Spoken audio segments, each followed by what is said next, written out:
Hello class! Magandang araw. Ako si Teacher Marley. Ngayong araw ay tuturuan ko kayong magbasa sa Filipino at English. Ngayon, sino pang gusto nang matutong magbasa? Taas ang kamay.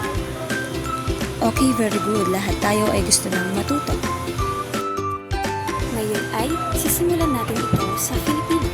Simulan natin sa unang halimbawa. T-A. Ta.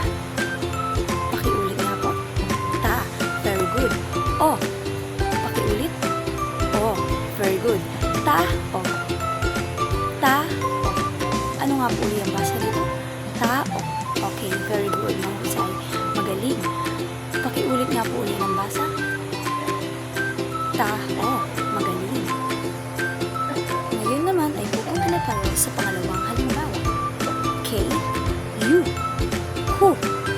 Ano nga po ulit ang basa dito? Who. Magaling. Kapag ito ay dinagdagan natin ng M at G, magiging kung.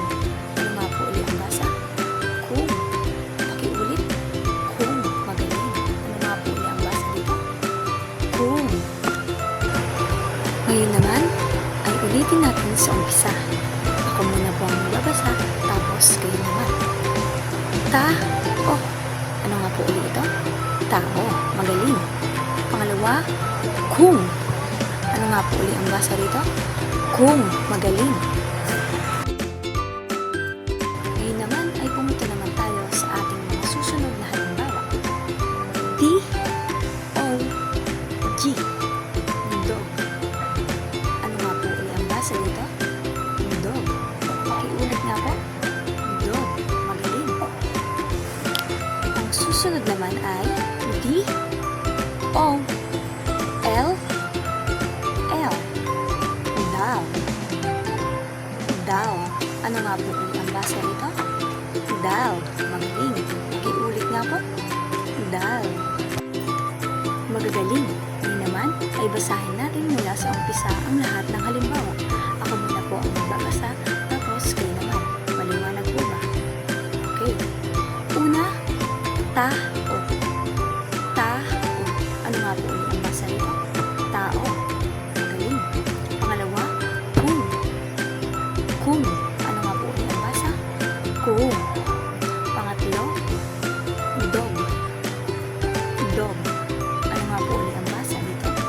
Dog. Mahusay. Pang-apat ay dog.